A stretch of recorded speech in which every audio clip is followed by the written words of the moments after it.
오늘은 두 번째 제2장을 알아보도록 합니다. 제1권 2장. 강의한 노트에 오늘 2장 64쪽, 제 책은 64쪽인데, 오늘 원래 기독교 강요 2장의 제목은 이렇게 되어 있습니다. 하나님을 안다는 것은 무엇이며, 또한 그를 아는 지식은 어떤 목적을 이루는가. 참. 어느 목사님이 오후 시간은 요즘 뭘 하십니까? 그래서 우리 기독교 강요를 한다니까 야, 정말 복받은 교회군요. 기독교 강요를 듣는 여러분들이 귀가 복이 있도다. 믿으시기 바래요. 기독교 강요 강의를 아무나 이렇게 할 수 있는 게 아닙니다. 또 여러분 정말 특별한 은혜를 받은 백성들이다. 왜, 뭐 문제 있습니까? 오래펀트요. 아니요. 예. 기독교 강요를. 야, 기존의 성도님들 분발하십시오. 원래 책을 다 읽었는데요.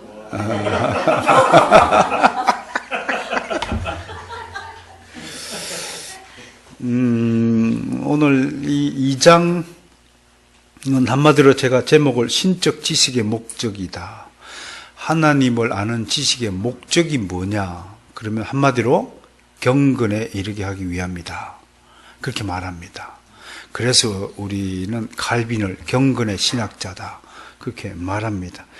도대체 경건이란 뭐냐고 했더니 오늘 2장에서 우선은 참되고 건전한 지식과 경건은 뗄래야 뗄 수 없는 관계다. 이런 얘기입니다. 그러니까 이런 것이에요.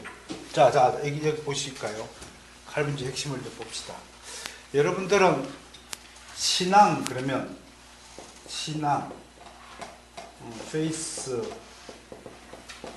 신앙 그러면 신앙의 요체가 뭐냐라고 여러 가지를 생각할 수 있죠. 그러니까 기독교 강의에서 칼빈은 신앙은 어디로부터 출발해요? 지식으로 출발합니다. 지식은 두 가지가 있다. 하나는 하나님을 아는 지식.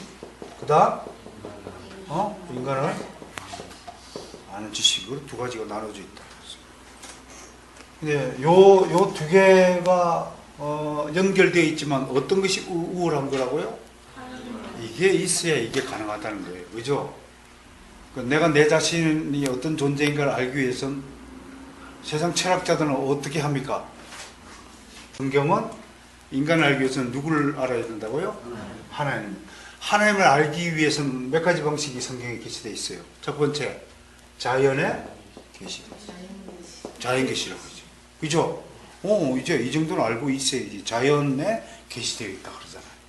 자연 만물을 보고 북한산에 밑에 살면서 늘 궁금한 것이 매년 꽃이 피고 꽃이 지고 낙엽이 지고 눈발이 내리고 왔다 갔다 돌잖아요. 죽었던 나무가 봄될 되면 싹 살아나는데 왜 부활을 못 믿을까? 그 자연을 보면 자연적으로 그리스도의 부활이 봄철 되면 부활이 나타나야 되고 그죠? 단풍이 비치면 뭐가 생각이 나야 돼요? 단풍이 비치면 뭐가 생각이 나야 돼? 야, 이렇게 낭만들이 없어가지고서야. 이렇게 낙엽이라는 시가 좀 생각나야 되잖아. 미안해. 아이고.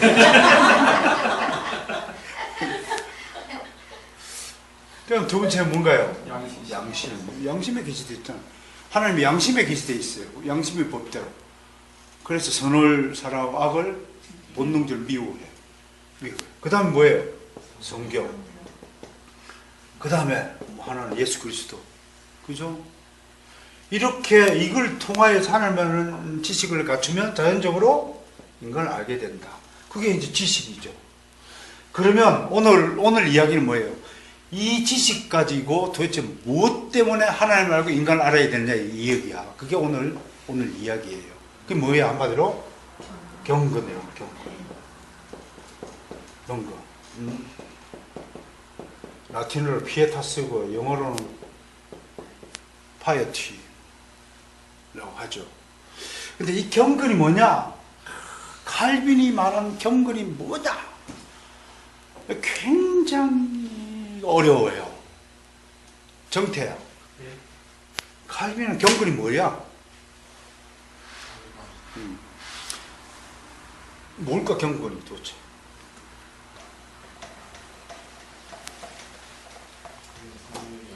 어? 불쌍히 여기는 마음자 나왔다. 불쌍히 여기다. 그래서 칼빈은 늘 걸어가면서 주여 불쌍히 여기주소서 그렇게 기도한 거 사실이야. 그게 불쌍히 여기다. 그거만 경건인가? 또 경건이 뭐예요? 경건 누가 발표해 볼 사람? 어? 자기 부인. 자기 부인.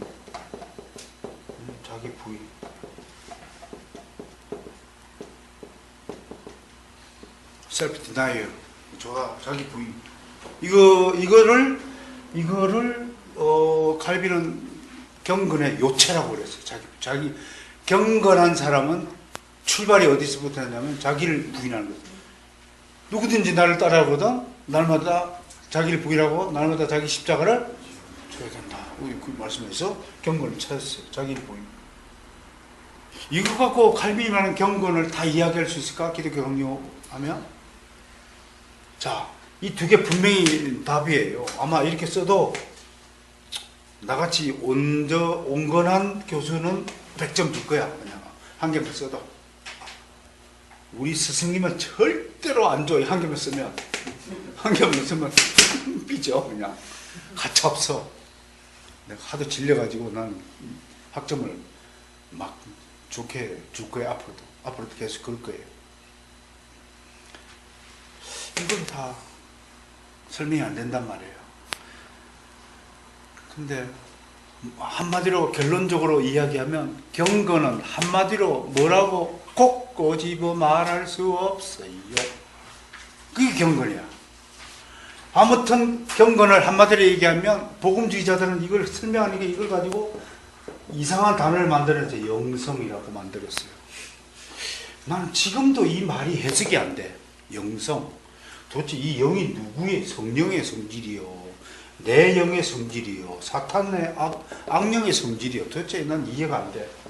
그럼에도 보편적인 용어가 되어서 그냥 영성 그러죠. 그러나 정확하게 이야기하면 신학적 용어는 아니다라는 걸 알 수 있습니다. 어떤 영성을 풀이하기도 해요. 그런데 기독교 강요에서 말하는 칼빈의 입술에서 말하는 경건은 뭐냐면 아무튼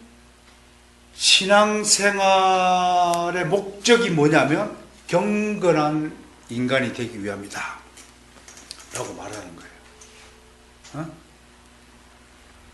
그럼 이제 칼빈에게 좀 돌아가 봅시다. 칼빈이 오늘 뭐라고 그러냐면요. 자, 이렇게 얘기했어요. 경건이 뭐냐면 1항에서 이렇게 얘기했어요. 하나님에 대한, 보세요. 경건, 칼빈이 말하는 경건은. 이거는 정태 의론이고, 이건 복희식 의론이고, 칼빈, 이런, 1항에서 이렇게 되어 있어요. 하나님을 향한, 뭐라고 되어 있냐면, 두려움. 하나님의 두려움과 플러스 그를 향한 뭐가? 사랑의 결합이다. 이렇게 기독교는 설명했어요. 그러니까 뭔가요, 경건은? 신학적으로 잘 보세요. 여러분, 하나님의 두 가지 속성이 뭔가요? 하나는 사랑이고 하나는 공의예요. 이 두 가지를 다 인정하고 이 두 가지 속성에 대한 바른 이해를 가진 상태를 칼빈은 경건이라고 본 거예요. 하나님 무서우신 분이에요. 보세요. 낙관주의자들이나 긍정주의자들이나 인간에 대해서 상당히 호의적인 분들, 이런 분들이 기독교 안에 침투해서 이들을 자유주의자라고 해요. 이 자유주의자들은 굉장히 따뜻한 사랑을 강조해요. 인간 애를 강조해요. 한마디로 굉장한 휴머니스트들이에요. 그래서 그런 감정으로 북한 주민을 바라봐요. 북한을 바라봐요. 그래서 이런 분들을 우리가 비판하는 사람들 통일 낭만주의자라고 그래요. 대책 없어요. 현실이고 뭐고 간에 사랑해야 된다라는 좀 기울어졌어요. 이게 가능해요. 그런데 이분들은 하나님의 진노에 대해서는 굉장히 거부해요. 하나님은 결코 사랑이시기 때문에 결코 그렇게 두려운 분이 아니다. 진노하신 분이 아니다. 심판하는 분이 아니다. 심지어 어떤 분은 절대 지옥이라는 존재하지 않는다. 하나님 우리를 지옥으로 끌어갈 존재 아니시다라고 강조해요. 그럼 이걸 우리가 반쪽짜리 경건이라고 말하죠. 이런 분은 특징이 있어요. 어떤 자유주의 교회를 다니시는 분 공공연하게 저한테 그러더라고요. 아, 저는 하나님이 무슨 분이라고 상상도 안 해요. 얼마나 따뜻하신데요. 늘 내 아들아 나는 너가 너를 사랑한다. 그 목소리만 하신다고 이야기해요. 그럼 성경에 있는 심판에 관한 이야기들은 전부 다 빼야 돼요. 삭제해야 돼요. 그분에게는 지옥이 없다고 여겨지지만 실제로 그분에게는 지옥이 문 앞에 다 있을지도 몰라요. 왜? 하나님을 잘못된 하나님을 믿으니까요. 이분은 자기가 원하는 하나님을 만들어내서 믿어요. 그러나 실제적으로 성경에 계시는 하나님을 우리는 믿어야 돼요. 성경에 계시는 하나님은 공의로운 진노하신 하나님, 질투하신 하나님, 악을 미워하신 하나님, 반드시 악에 대해서 갚아주신 하나님, 반드시 지옥불에 던지시는 분, 무서운 심판주의. 심판주의에 대해서는 어떻게 하라고요? 두려워해야 된다. 자식이 아버지를 두려워하지 않으면 끝장난 거예요. 그 집안 끝장난 거예요. 아버지를 친구처럼 친하고 막 같이 놀 때 결정적일 땐 아버지 권위를 넘어서면 안 돼요. 그게 아버지 심판주라는 거예요. 심판주이면서 동시에 우리를 뭐 했어요? 구속주라는 거예요. 이 두 가지가 결합된 하나님을 생각하는 그 마음을 경건이라고 오늘 칼빈이 얘기하고 있습니다. 그래서 칼빈의 경건의 지식에는 그럼에도 우열이 있다 라고 말하고 있어요. 여러분, 그러면서 칼빈 1항에서 이렇게 이야기를 이어가고 있어요. 이러한 하나님에 대한 지식이 없는 사람은 자연인이다. 이 자연인의 특징이 뭐냐고 하면 우선 첫 번째, 자연인은 하나님을 알려고도 하지 않는다라고 이야기했고요. 그 다음에 두 번째는 하나님을 안다고 하는 그 자체를 자기 자존심이 상하는 일로 여긴다고 하는 것입니다. 아주 특별한 분석이죠. 우리 주변에 그런 사람들이 있을까요, 없을까요? 있어요. 하나님 이야기 들으면 굉장히 얼굴이 벌개지는 사람이 있어요. 괜히. 왜 그럴까요? 하나님 중심주의자가 아니기 때문에 그렇습니다. 자기 중심주의자죠. 세 번째, 이런 자연의 특징은 오직 누구한테 집착할까요? 자기한테 집착해요. 그래서 이런 자기한테 집착하는 사람을 우리가 에고티스트라고 그래요. 에고이스트는 이기주의자죠. 이거는 자기 중심주의자예요. 우리는 거듭나기 전에 100% 에고티스트들이었습니다. 모든 상황 판단을 내 중심으로 해요. 지구가, 이 우주가 내 중심으로 돌아간다고 생각해요. 어떤 SNS에서 자기를 표현하는 글귀를 소개하는 길을 세상의 중심, 세상의 중심, 자기 세상의 중심이라고 이야기해요. 그런 사람들이 자연인입니다. 이런 거예요. 우리가 종교개혁의 세 가지 구호가 뭐예요? 하나님 중심, 성경 중심, 교회 중심. 굉장히 위대한 말이에요. 우리가 신앙생활 하면서 정말 하나님 중심주의자가 얼마나 되기 힘든가를 알아야 돼요. 여러분들 지금 생각한 거 누구 눈으로 좀 쳐다봅니까? 각자 눈으로 쳐다봐요. 그렇다면 여러분 자연인이에요. 자연인이라니까요. 여러분들 눈으로 좀 나를 쳐다보잖아요. 이게요, 웃기는 실험 같지만 굉장히 시리어스한 문제, 아주 중대한 문제입니다.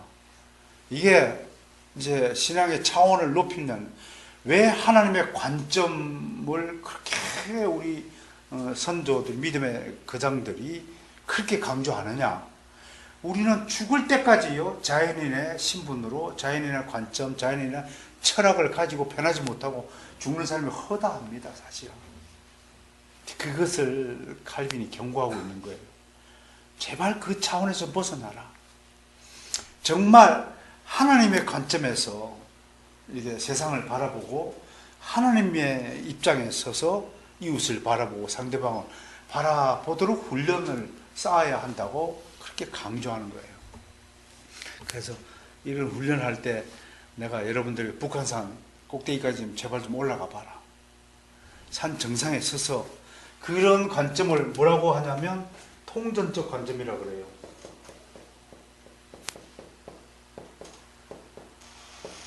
이런 말 들어보셨나요? 네. 통합하고 전체적 관점, 이걸 그냥 홀리스틱 뷰라고 그래요. 통전적 관점을 가져야 됩니다. 그래야 남의 입장이 다른 사람의 입장이 내 입장과 동등한 위치에서 내가 갑자기 나와 내 상대방의 아주 중간적인 객관적인 입장에 내가 어느 데 딱 섰을 때를 발견할 수 있어요.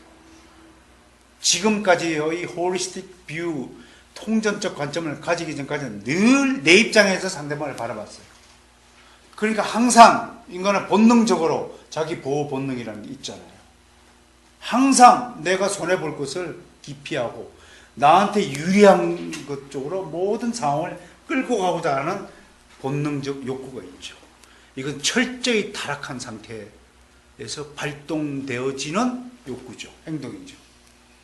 그런데 어느 날 이 홀리스틱 통전적 관점에 딱 들었으면 어떻게 되냐면 나라는 존재와 상대방의 위치를 내가 스스로 두 개를 세워놓고 내가 중간자적 입장에서 딱 공평하게 쳐다보는 능력이 생겨요.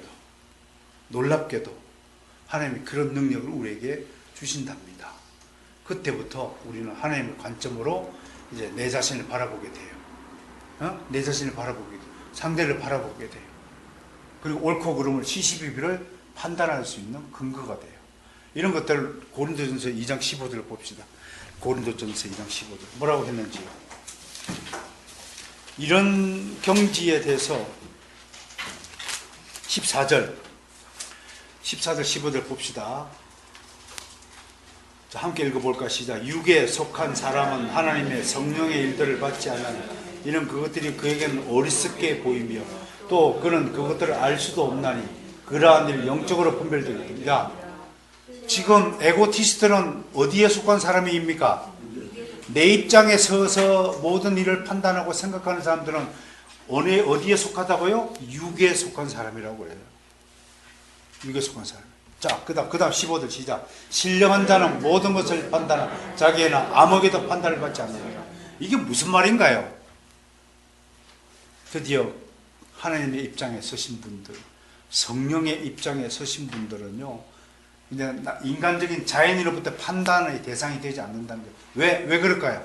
그 판단이, 그 관점이 가장 위대한 영원 불변한 하나님의 관점이기 때문에 이 관점 누구로부터 판단을 받아서도 안 된다고 강조하는 거예요.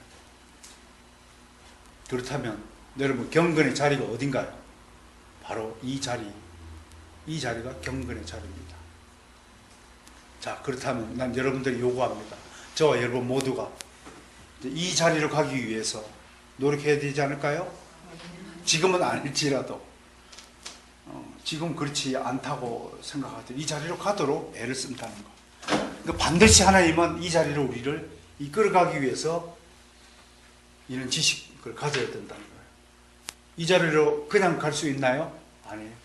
충분한 신적 지식을 가져야, 인간에 대한 바른 지식, 자기 자신에 대한 바른 지식을 가져야만 이 경건의 자리로 나아갈 수 있다고 칼빈이 초청하는 거예요. 할렐루야.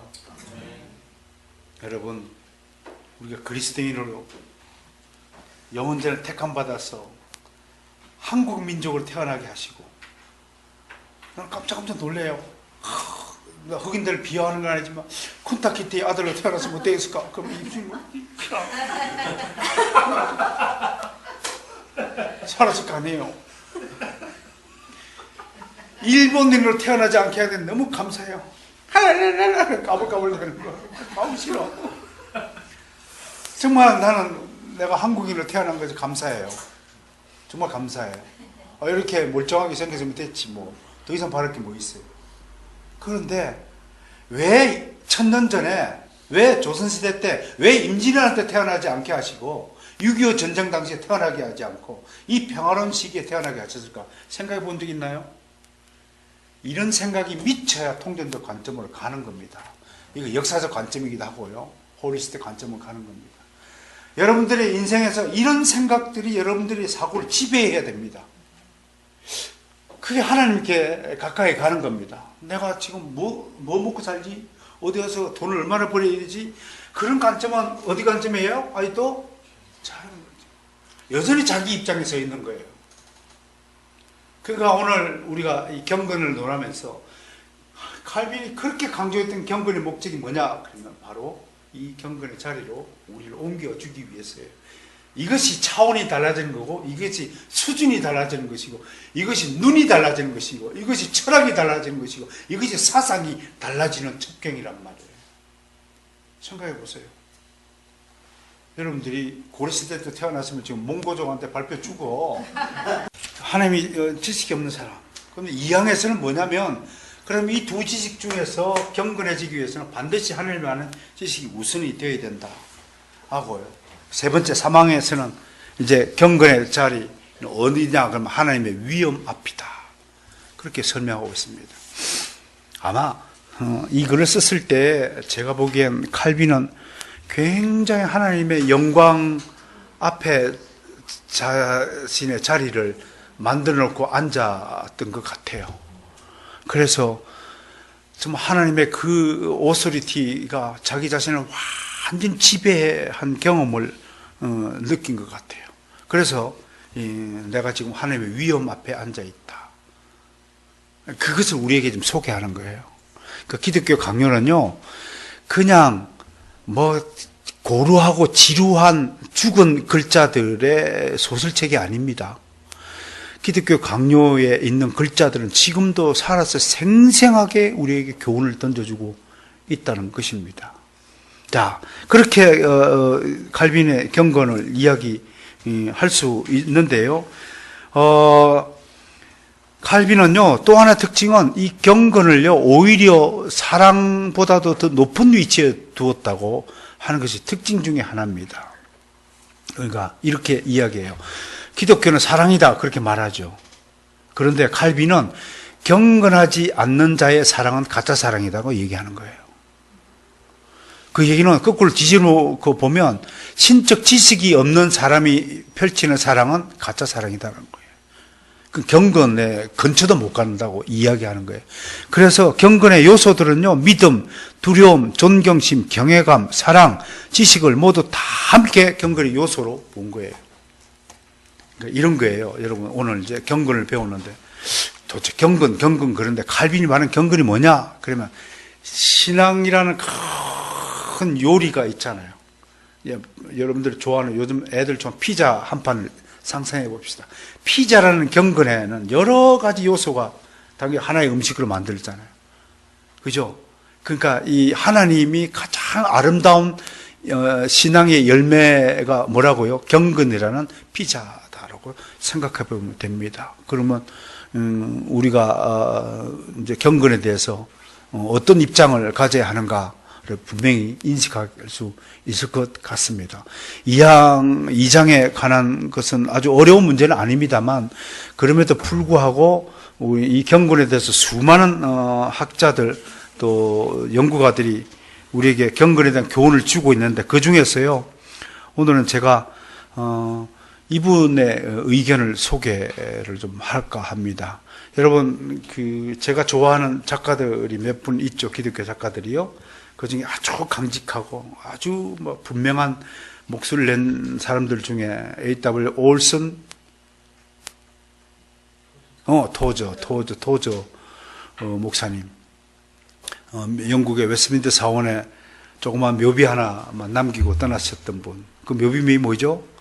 하나님의 사람 토저라는 글귀. 그 유명한 글귀죠. 그분이 쓴 책 중에 여러 가지 유명한 책들이 너무 많이 있지만 하나님의 길에 우연은 없다라는 책도 굉장히 감동을 줍니다. 짧은 책, 얇은 책이고요. 혹시 여유가 계신 분들은 이런 책도 한번 살펴보시기 바랍니다. 이분이요, 경건 생활을 방해하는 요소가 뭐냐라는 것을 묵상하여 우리에게 교훈을 주고 있는데, 그게 뭐냐면 낭비라고 하는 겁니다. 낭비. 근데 이 낭비에는 4가지 낭비가 있다라고 우리에게 가르쳐 주고 있습니다. 그걸 내가 소개하겠습니다. 여러분들 다 경건해지고 싶죠? 하나님의 앞에 당당하게 서고 싶죠? 부끄럽지만 그래도 하나님, 나는 경건하게 자리로 나오기 위해서 이만큼 애썼습니다. 그렇게 말하고 싶을 겁니다. 그럼에도 불구하고 현대인들이 경건하지 할 수 없는 그 방해하는 제1의 원수가 누구냐면 낭비라고 하는 겁니다. 첫 번째, 시간의 낭비라는 게 있습니다. 우리 중 시간이 많은 사람은 아무도 없다. 시간이 많아서 아무도 없어요. 목초지에 서 있는 나무에 비하면 인생은 너무나 짧다. 그러므로 시간을 선용해야 한다. 오전에 제가 하나님이 싫어하는 것 중에 하나가 뭐라고요? 게으름. 게으름 때문에 시간을 낭비하는 일 없도록 해야 된다고 할 것입니다. 시간 관리를 좀 잘해야 되겠습니다.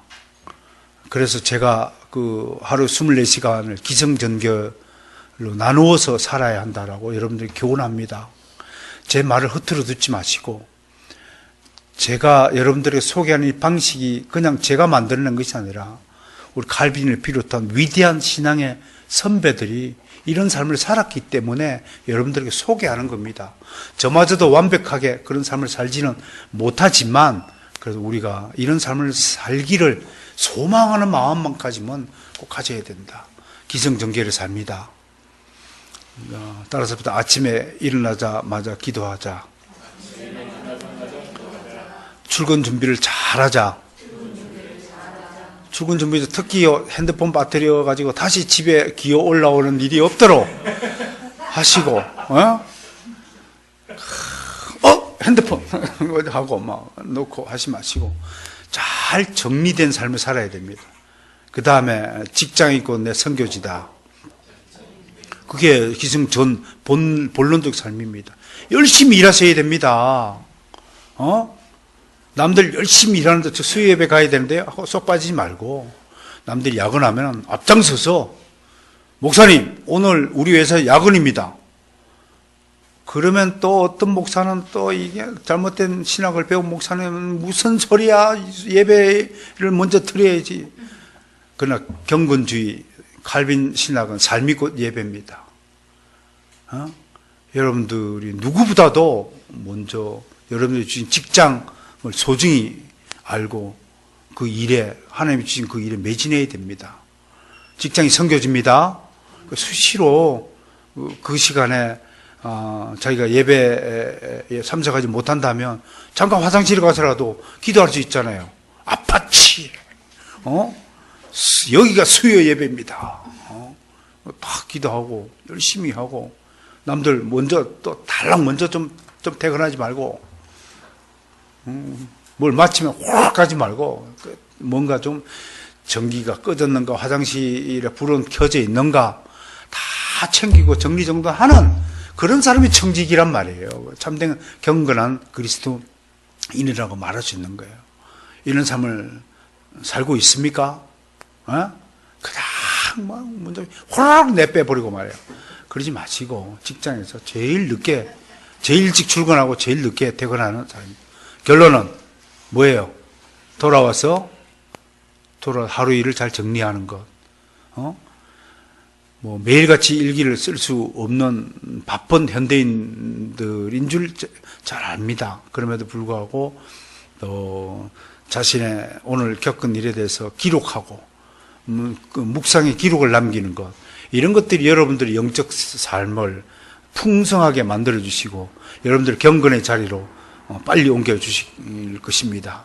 아무튼 어떻든 여러분 중요한 것은 느릿느릿 경건의 자리는요, 느릿느릿 가는 곳이 아니라 최대한 속도를 내서 빨리 가도록 노력해야 하는 곳입니다. 이런 죄 짓는 곳에는 그렇게 걸음을 빨리 하면서, 저도 옛날에 그 세상에 있을 때 회식에는 안 빠지고 예배는 빠지잖아요. 이거 정말 회식은 즐겁고 예배는 지루하다는 생각이 머릿속에 꽉 박혀 있잖아요. 그러면 이게 자연인이에요. 여러분, 경건한 사람은 정말 예배 시간이 기다려져야 돼요. 다음 주에 사망할 텐데, 사망은 뭐지? 사망에 대해서 우리 목사님이 또 무엇을 안내해 줄까? 이런 기대감으로 와야 되는데, 오늘은 영화를 보지, 그냥 못한다고 이걸 하냐고. 그러면 자연인 취급을 해도 무방합니다. 경건한 사람은 흠모해야 됩니다. 하나님 말씀을 사랑해야 됩니다. 두 번째, 어떤 낭비이냐? 재능을 낭비하기 때문에 경건이 안 된다는 거예요. 우리가 얼마나 많은 재능을 가졌느냐가 중요한 게 아니라 우리의 재능으로 무엇을 했느냐가 중요하다고 토조 목사님은 일갈합니다. 자신의 재능을 사용하지 않는 그리스도인은 한 달란트를 땅에 묻어두고 사는 게으르고 부주의한 그리스도인과 진배 없다. 인생의 여름을 헛되이 보내는 메뚜기족이다. 그렇게 고발하고 있어요. 자신의 재능이 뭔지 아십니까?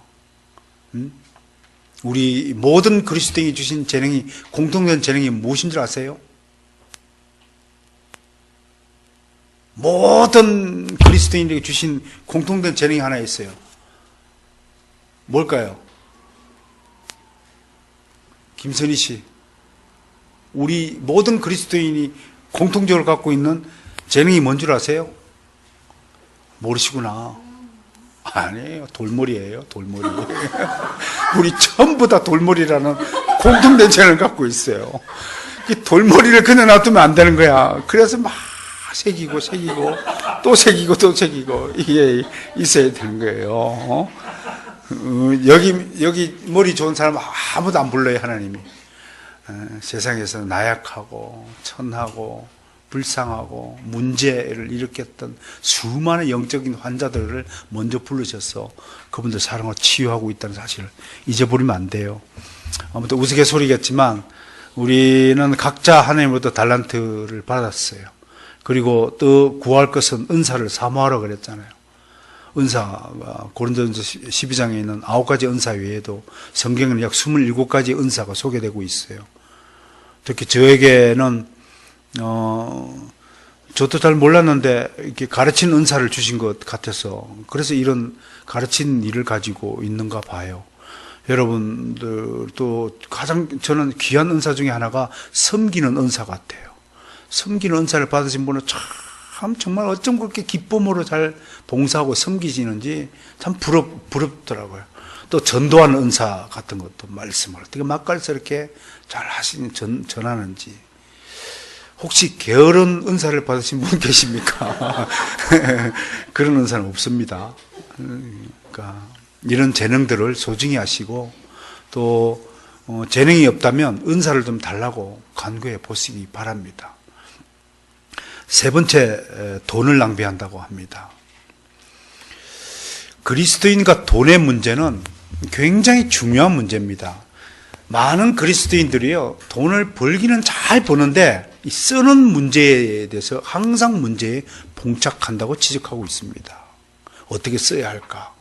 또 뭐부터 써야 할까? 라는 게 중요합니다. 여러분, 헌금 생활을 어떻게 합니까? 헌금은 늘 강조하지만 하나님에 대한 믿음과 감사가 있는 사람이면 그 자연적으로 행해지는 자동 반사입니다. 자동 반사. 그걸 가지고 계산적으로 따지고 내가 헌금을 얼마 내야 되겠고, 물론 11조니까 10분의 1 떼서 내는 거지만, 그거를 내가 이것 제하고 저것 제하고 이것 제하고 요것 제하고 다 해서 내야 될 것인가 라고 벌써 계산하는 순간 그거는 자동 반사가 아니죠. 어떻든 헌금 같은 것들 보더라도 돈에 대해서 이 쓰는 방법을 우선순위를 결정하는 법도 다 훈련되지 않아서 많은 혼란을 겪는 것이죠. 특히 또 이 돈 문제는 아무튼 많은 사람들이 직접적으로 공개적으로 거론하는 것을 굉장히 꺼려합니다. 특히 한국인들은 물질 문제에 굉장히 연약해요. 왜 그럴까요? 아니 전통적으로 5,000년 동안 먹을 게 없는 백성이었어요. 조금만 지체하면 어떻게 돼요? 먹을 게 없어. 수요는 많은데 공급이 늘 부족했던 사회가 한국이었어요. 그런데 지금은 다르잖아요. 지금은 뭐 웬만한 슈퍼마켓이나 마트에 가봐요. 먹을 것이 지천에 늘렸잖아요. 요즘에는 뭐 그런 전쟁 난다 그래도 아마 뭐 물건을 쌓아둘까요? 지천에 늘렸으니까. 이렇게 풍족한 사회인데 좀 돈을 좀 넉넉하게 쓸 수 있는 여유를 좀 가져주시고 하나님에 대한 투자는 아끼지 않았으면 좋겠어요. 그것은 불변의 진리인 것 같아요. 그리고 특히 가난한 이들, 약자들을 괴롭히는 데 돈을 사용하지 말아야 됩니다. 내가 늘 강조하죠. 시장바닥에 할머니들 그 여름에 봄 나물들 캐가지고 파는 것에 가고 할머니 좀 깎아주세요 하는 것은 그건 도적놈입니다. 그런 행위 좀 하지 마세요. 그런 분들한테는 할머니 이거 전체 얼마예요? 팍 사가지고 이웃을 좀 나눠주는 그런 좀 멋진 좀 이렇게 물질 사용. 다 사, 좀 불쌍한 할머니들 쫙 늘었으면 여기부터 여기까지 아도! 해가지고. 그 아무리 사도 술값보다 약해. 안 들어가. 그건 낭비가 아닙니다. 자기 자신을 위해서 사용하는 것이 낭비죠. 하나님과 이웃을 위해서 쓰는 구제비를 어떻게 낭비라고 할 수 있습니까?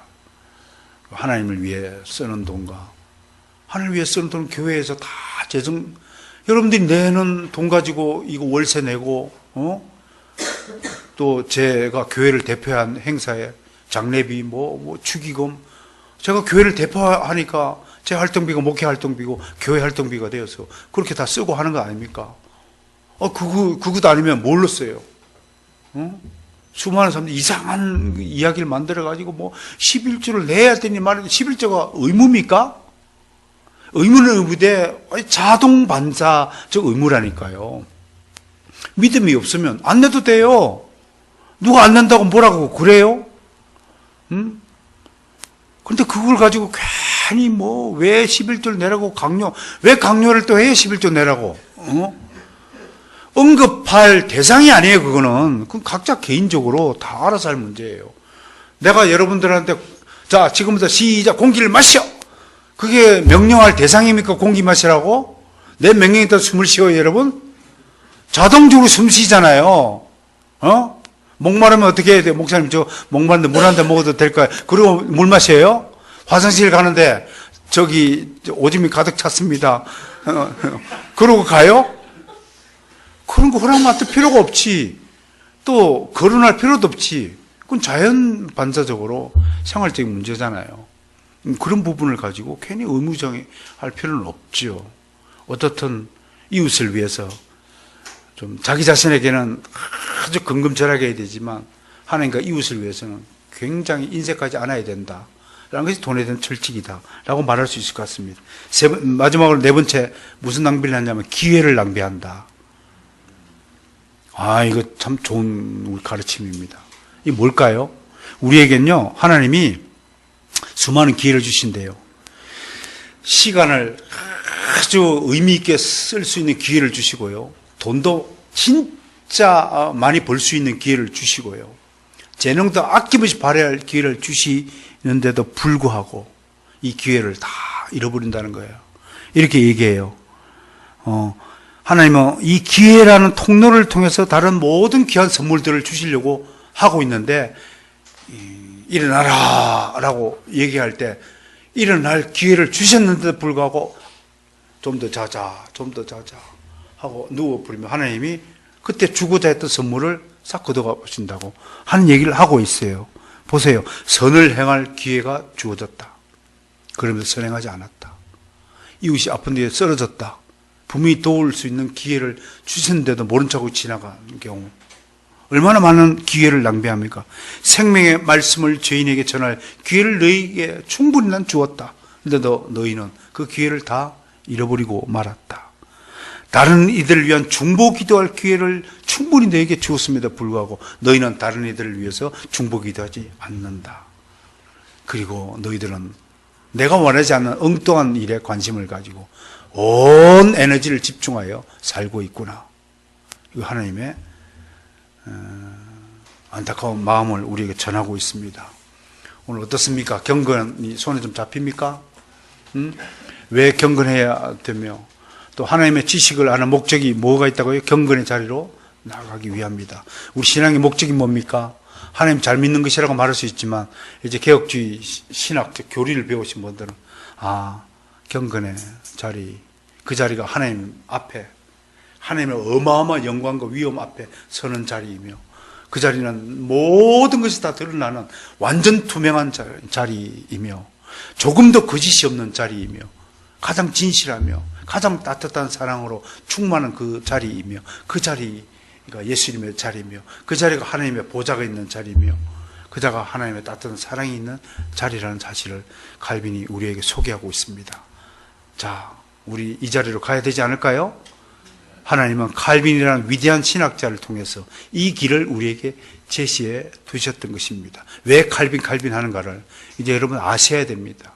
바로 실제로 이 경건의 자리로 갔던 사람이며 자신이 경험했던 그 자리를 우리에게 이렇게 글로서 소개하고 있다는 사실을 이해하셔야 됩니다. 자, 이제 기독교 강요가 얼마나 은혜로운 책인지, 얼마나 우리 경건의 자리로 안내하는 가이드가 되는지를 생각한다면 이 책을 읽기를 주저하거나 이 책을 너무 무거운 마음을 읽어서는 아니 될 것입니다. 여기는 여전히 뜨거운 성령의 역사가 살아 숨쉰다는 사실을 자신 있게 증언합니다. 여러분들 기독교 강요와 성경과 기독교 강요를 통해서 경건한 그리스도인이 되시기를 주님 축원합니다.